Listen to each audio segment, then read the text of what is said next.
Welcome to Rockstar Dream Cars. On today's episode, I'm going to take you back to the decade where I first found my passion for cars and music, the 1990s. We'll look at some of the exciting cars from back then and also explore the music from my favorite group during that time, Little Texas. Coming up, an exclusive interview with two original Little Texas band members, Dwayne Probst and Porter Howell. A discussion of cars and high-performance driving. My favorite of those was it had to be like a 1978. Who's the best driver? Controversial subjects. Quit filming. Quit filming. An answer to a question fans have been asking for almost 30 years. Do you see there ever being a time where there's like a one-night-only scenario where you guys do a reunion concert? A bitter reaction to a difficult situation. No, you can't. And of course, we'll discuss all the band's biggest hits. What was it that made that album so special for you guys? First off, let me take you back to 1991. After 3 years together, the band Little Texas debuts nationally with their single Some Guys Have All the Love. Some guys have all the luck. There's gold in everything they touch. Chevrolet refreshes the styling of the Corvette, making it the best-looking Corvette of all time. And in 1992, the car is mated to the new LT1 engine, giving the car 300 horsepower for the first time in 20 years. America had finally figured out how to make power and fuel economy while limiting pollution.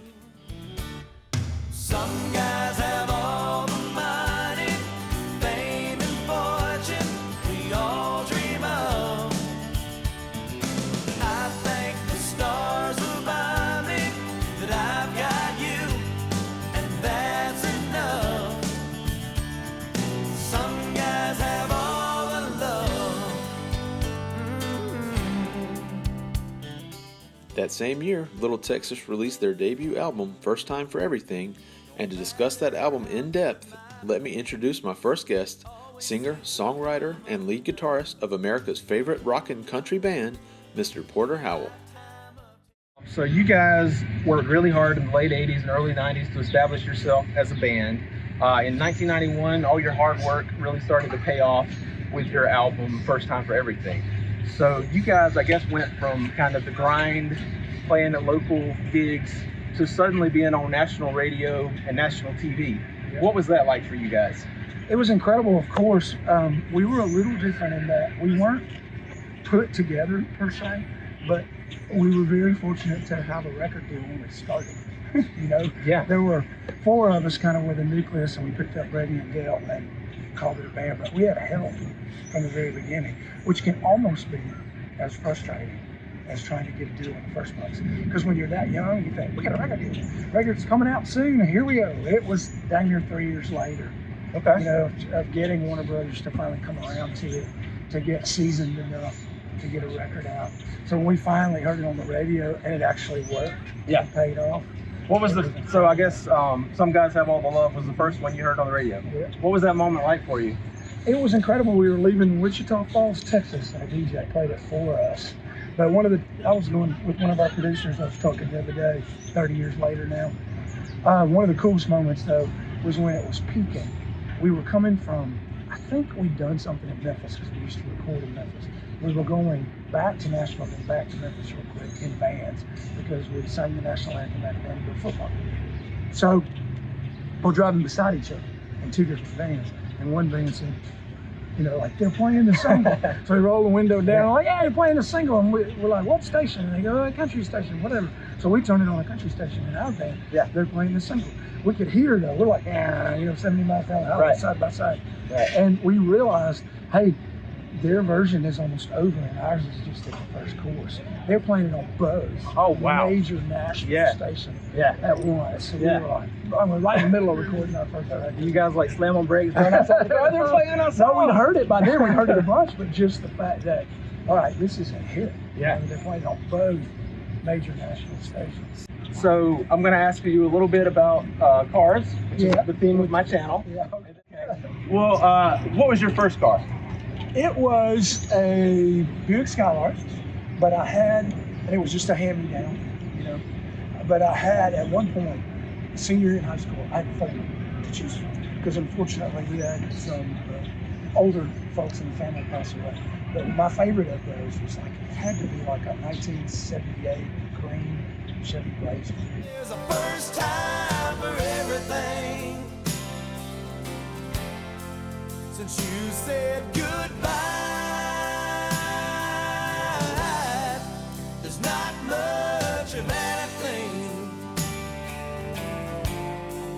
that I have. The album First Time for Everything, for me, it's one of only a handful of albums that I can actually listen to cover to cover. You know, I'm thinking albums like Purple Rain, Crack Rear View by Hootie and the Blowfish. Oh, wow. And then That's you got good company. then you got First Time for Everything by Little Texas. Right. The only country album that I can think of that I can just really just put on repeat. Have a Good Day. What was it that made that album so special for you guys? Probably part of it was the whole First Time for Everything concept. You know, we weren't a shoe-in. You did not have country bands with no facial hair. And Alabama was big. Diamond Rio hadn't really hit yet. Right. We were younger than them even, and just had a completely different approach to things. So for us, yeah, First Time for Everything is a typical honky tonk country 101 kind of song. Yeah. But it also had this kind of like, here we come. You know, it was the first time for this kind of approach. You know? So So it was huge to see. So that. when you compare that album to the other albums from other country artists at the time, it's a lot more adult contemporary. It's a lot more southern rock. Right. So where did that sound come from? One of the things we channeled the most for that record, because we knew country radio enough. We had people, you know, Warner Brothers that I was just talking about, that knew the landscape out there. We knew it couldn't be rock right off with the way we wrote. So one of the things we channeled was the early Eagles, kind of soft country thing. You Forever and Me were playing it just now, and I was thinking, man, this record is right along, not as good or whatever, I'm not saying, but the same style of music as Peaceful. Yeah. That kind of soft, you know, rock kind of thing. So definitely we were thinking, not copy the Eagles, because that ain't gonna work. If you're too on them, everybody's gonna say, well, Yeah. it's just This is ripping off the Eagles. rip off. Yeah. So we had to find our own place, but that was definitely an influence. Okay. All right. So with that first album, were there songs that you guys were sitting on for a while, or were there just like at the time we recorded them? We were sitting on a lot of them. We were playing.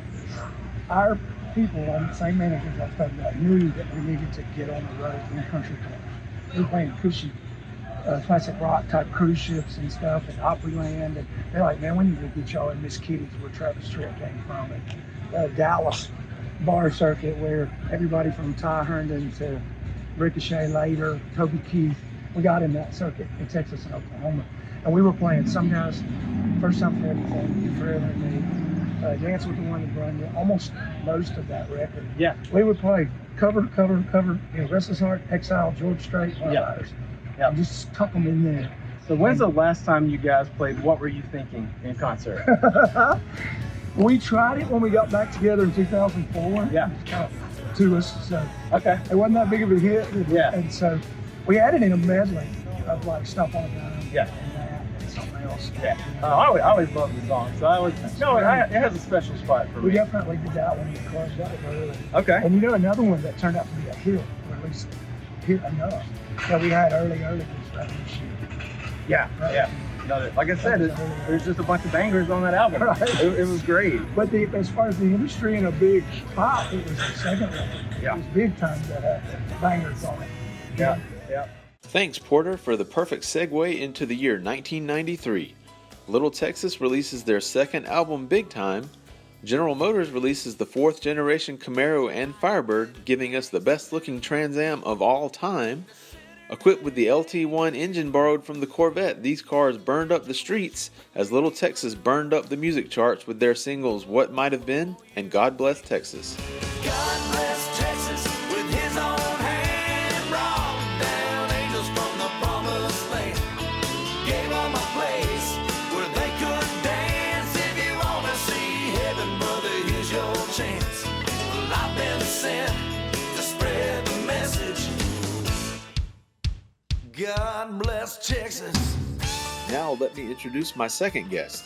bass player, vocalist, and fellow car enthusiast, Mr. Dwayne Probst. So Porter told me a little bit about your experience with your first album, First Time for Everything. So you guys are celebrating the 30th anniversary of the Big Time album. What do you remember about that album and that time in your life? Well, I'll tell you, the biggest thing I remember about that album is that we recorded it in Memphis at Ardent Studios. And if the beautiful thing about the internet now, if you Google Ardent Studios, you realize it is the hub of some of the most incredible rock and roll records ever made in history. And we recorded our first 2 albums there. We did Kick Little in Nashville, then went back to Ardent for our last album. But Dell and I would always do our tracks first. Drums and bass, foundation, and then everything get laid on top of it. And the coolest thing about that particular thing, we were done for a little while. I think we recorded 5 out of the 10 songs, so we had time to kill. And we had a friend that worked at Graceland, and she took us to Graceland after it was closed, and we stood in Elvis's kitchen. We cooked fried peanut butter banana sandwiches in the kitchen. We had to run in place. We couldn't go upstairs because the aunt was still living upstairs. But we hung out and rampant through Graceland for a whole night until like 5 in the morning. And nobody gets to do that. That was my best memory of making that album. Outside of the fact that it was just, we just knew that we had something. To say they had something is an understatement. The Big Time album had 3 #1 hits and resulted in Grammy, CMA, and ACM nominations, with the band being named the ACM Top Vocal Group of 1994. But before we talk about 1994, let's hear more from Dwayne about his experience with cars. What was your first car that you ever had?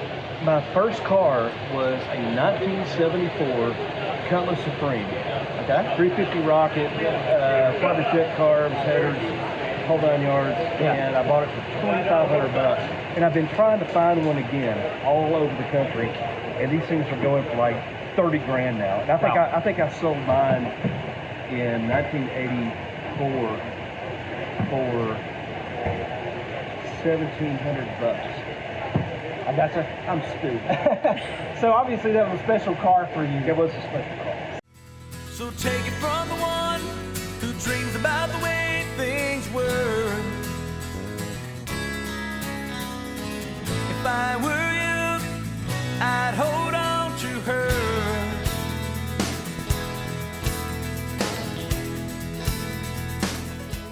On God Bless Texas, you've got a pretty sick little bass solo, something you hardly ever see. Oh my God. How did that happen? Okay, and I don't tell this story very often. At the time, I was really into Billy Sheehan, the tapping, bass of the guy, just rip it, and I had this solo laid out where it was going to be like nothing in country music had ever been played before. It was like, better to get it. And our producer goes, no, too much. I said, okay, I'll switch gears, went to a funk type of thing, which a lot of bass players, when I hear them play the song, they decide immediately to go into a funk break. And that was too much for me. Yeah. And we tried 3 or 4 things, and I finally just got frustrated. I said, okay, you want simple? Hit red. And that's exactly what I said. I looked over into the control room and I said, hit red. Watch this. And rolled it back. Super. I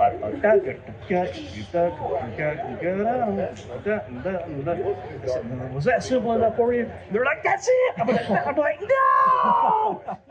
no, you can't let this be my little, piece of history. No, It's my big chance. Man, I can actually play this thing, dang it. Now I'm stuck with that. It's cool. It is very cool.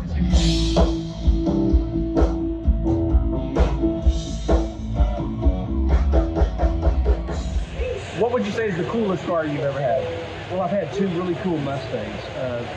Number 1 was a 64.5 that my dad and I found out in the oil patch of East Texas underneath a pecan tree in totally matching numbers. Everything completely original. I would have been roughly the second owner, but in reality, third owner. A doctor from Little Rock had ordered this thing special. It actually had a 289. It had air conditioning. It had automatic transmission. It had a rally pack. And 64 and a half, you did not see all that in one package. But it had all that thing, you know, it was special ordered by a guy, and it was built, I believe, in Memphis. And we found this thing under a tree and spent about 3.5 years restoring it. And it was a monster. Nice. And, you know, when you get it over like 75 miles an hour, that suspension would just start floating. You know, it just felt like a cloud, and it was awesome. I've done all that I can do. I should just forget about forgetting you.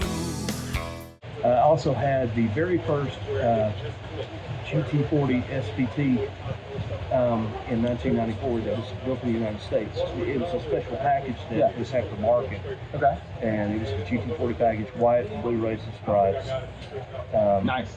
Yeah, it was very nice. I love that car. And our old sound guy actually still owns that car. Thank you, Dwayne, for the segue into 1994. Little Texas released 2 more singles from their big time album, My Love and Stop on a Dime, and Ford, not to be outdone by GM, released the SN95 Mustang, or as I like to say, the best looking Mustang of all time. For those looking for high-end performance, a Cobra trim was available, and select dealers offered a rare GT40 package.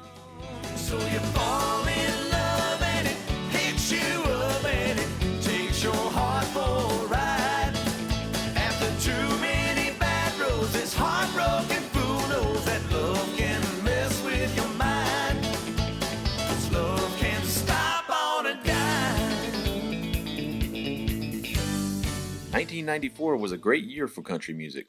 One of the most exciting moments for me as a 13-year-old country music fan was watching CMT count down the top videos of the year. The competition was tough with songs like Don't Take the Girl by Tim McGraw and I Swear by John Michael Montgomery, but when the dust settled, CMT declared My Love by Little Texas the #1 video of 1994. The video features former keyboard player and vocalist Brady Seals and a beautiful young woman in a romantic setting at the beach. Let's take a look. My love, are you ready for my love, my love?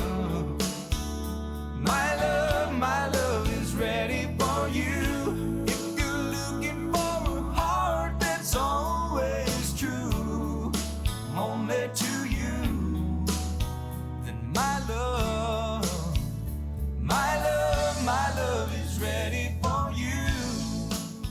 Whoa. This is getting a little too steamy. If you want to see more, you're going to have to check it out on your own. I wonder who that woman in the video is anyway, and I wonder if she's a car enthusiast. Maybe we should interview her for the channel. But let me take this opportunity to ask for your help. We're trying to grow our YouTube channel, and the credibility of a YouTube channel is actually measured by the number of subscribers it has. So our first milestone goal for the channel is to get to 1,000 subscribers. As I'm making this video, we've got a long way to go, but with your help, we can make it happen. All you have to do to subscribe to the channel is sign into your YouTube account with either your Google account or your Gmail login. So if you'd like to see more content with cool cars, high performance driving, and interviews with musicians and other car enthusiasts, give us a like, give us a subscribe, comment below. And now let's get back to the video. Later in 1994, the band released their third album, Kick a Little. The album featured singles Amy's Back in Austin, Southern Grace, and of course, Kick a Little. Let's hear about the release of the first single from Dwayne. Next year, you guys released the Kick a Little album. I heard a rumor that the video that you guys shot was stolen? It was stolen. Okay. Yes, a guy named John Small. That if you've seen any of the Garth Brooks Stadium Live performances on TV, he is the guy that directed all those. You know, he's a fantastic director.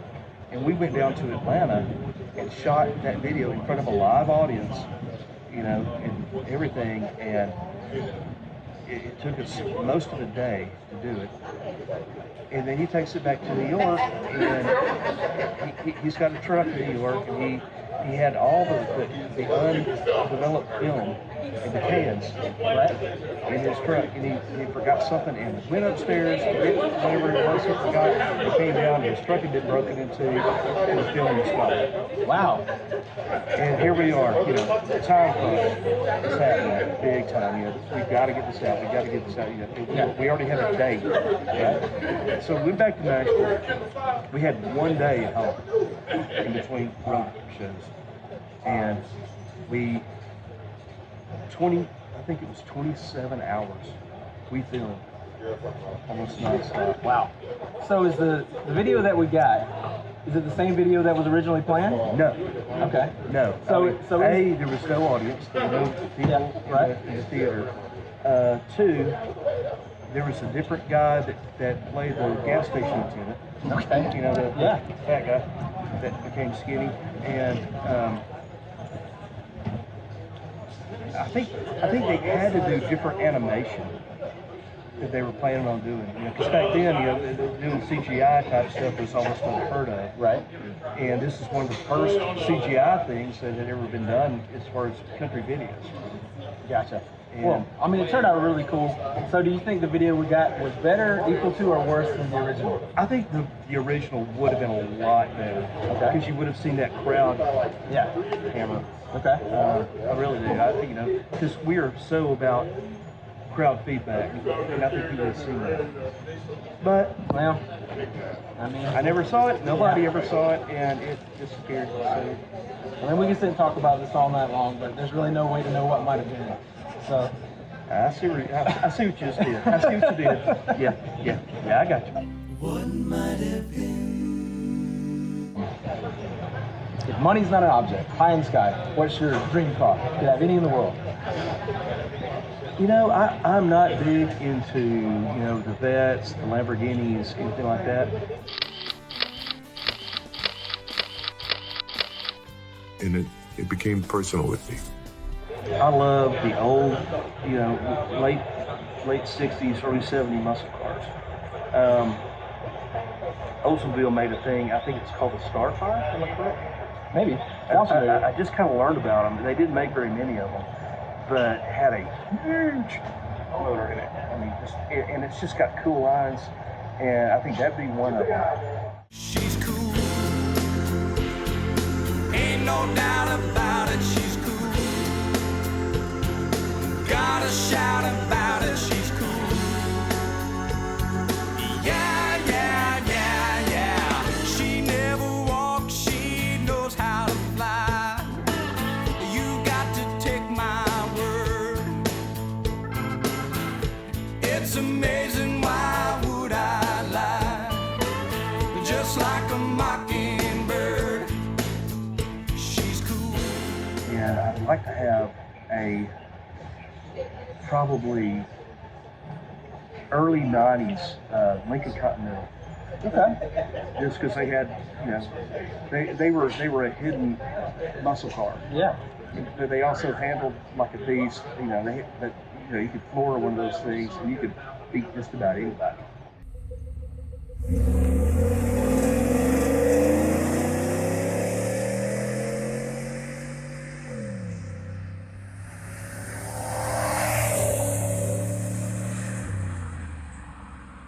And I'd like to have another, you know, like a Mustang Fastback. You know, my son and I have been looking for a Mustang Fastback to work on and rebuild.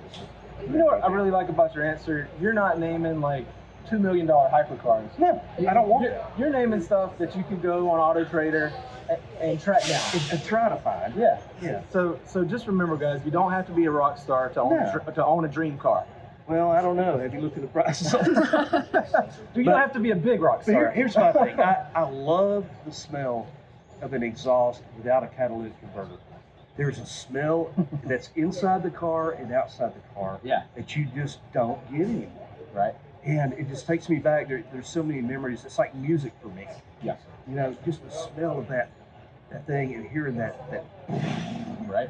With a dual exhaust, just that nasty. Yeah. I had a Corvette Z06 with no cats and basically a race exhaust, and you know, I'd crank it up, and my mom would, from down the road half a mile, would call me and say, "Are you leaving?" I'm like, "Yep."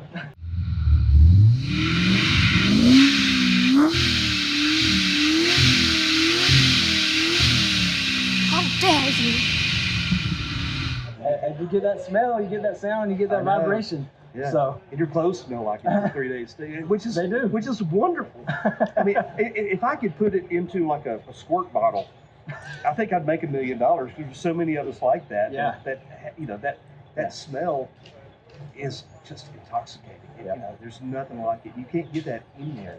so back to your guys' music. So, 95, you guys released your greatest hits. Music's boring. I like talking about cars. Well, I like talking about both. I can ask anybody about cars. I can only ask you guys about Little Texas. Okay, all right. So you released your greatest hits album. You brought Jeff Huskins to the band. Finally took Alabama's advice, got a fiddle in the band. Yeah, it wasn't exactly how it worked, but yeah, it just kind of came with the keyboard player. Yeah. So Jeff Huskins joined Little Texas to replace the band's original keyboard player Brady Seals, who left the band in '94. Jeff and his fiddle are first featured on the band's greatest hits album released in 1995. Meanwhile, the best sounding Ferrari of all time, the F355, is released in the US.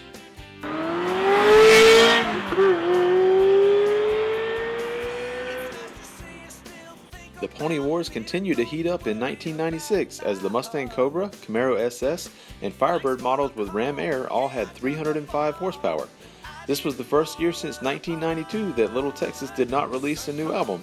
So like any good country fan would do, I turned to Metallica. Here's a track from their 1996 album Load that we got permission to use for the channel. Wait, let me try that again. Okay, never mind. Let's move on to 1997.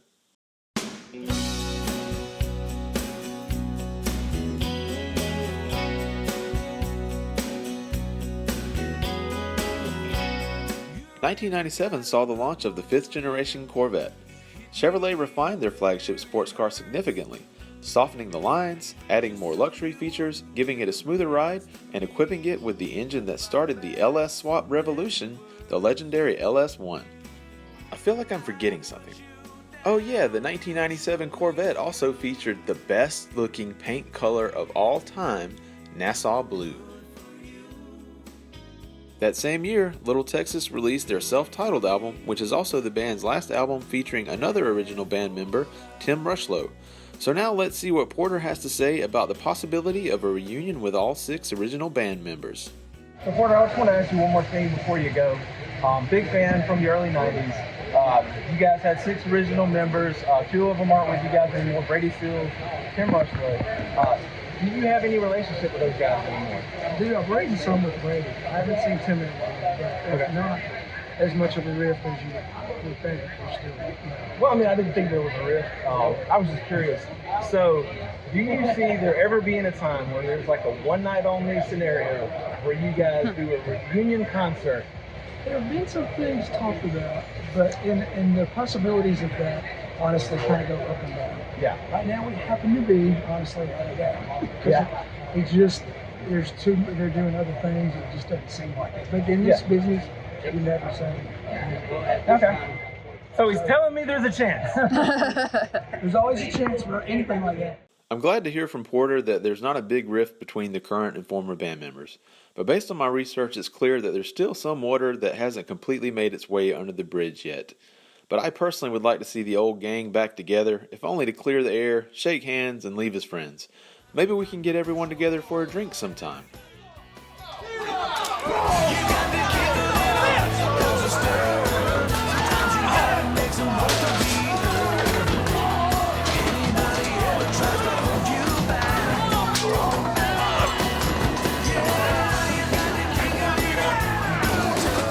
Okay, a bar may be a bad idea.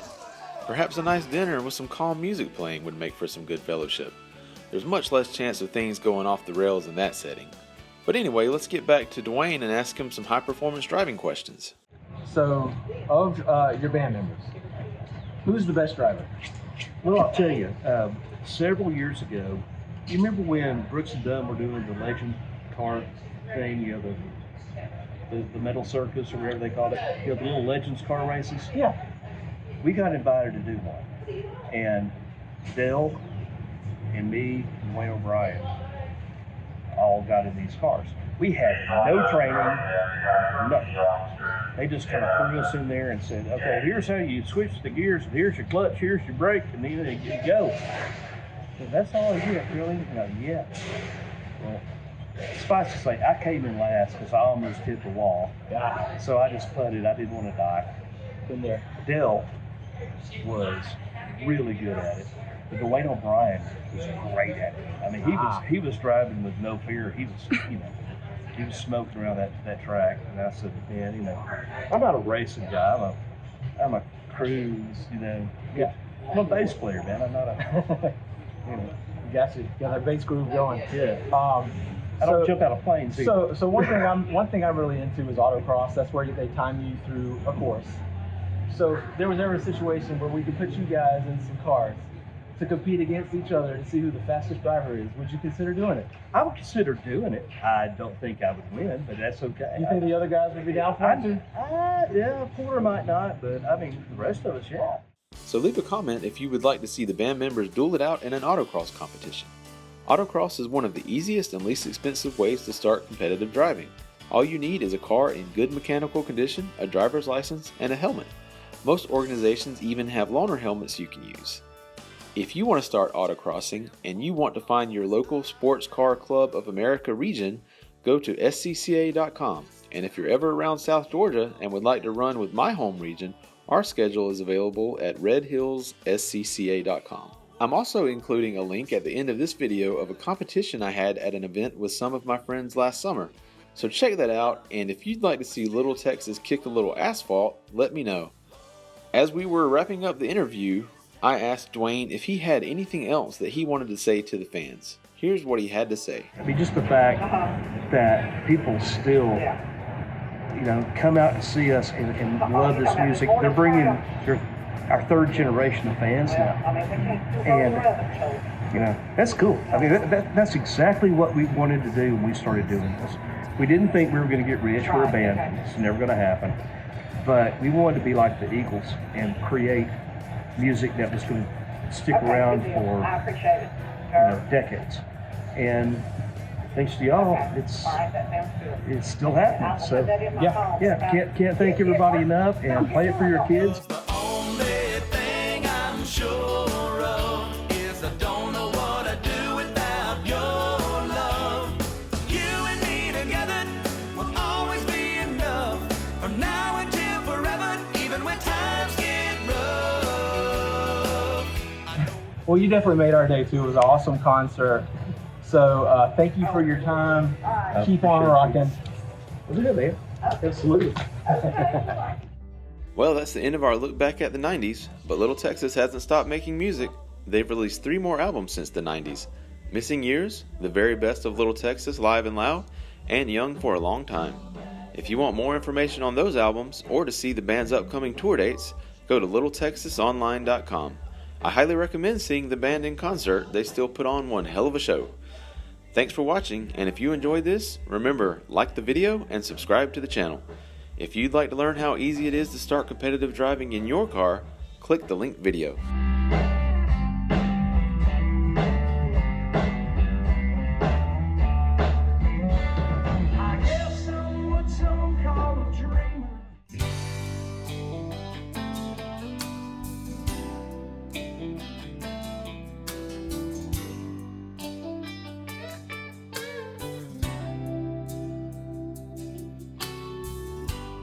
Off my shoulder, the sun is in my eyes.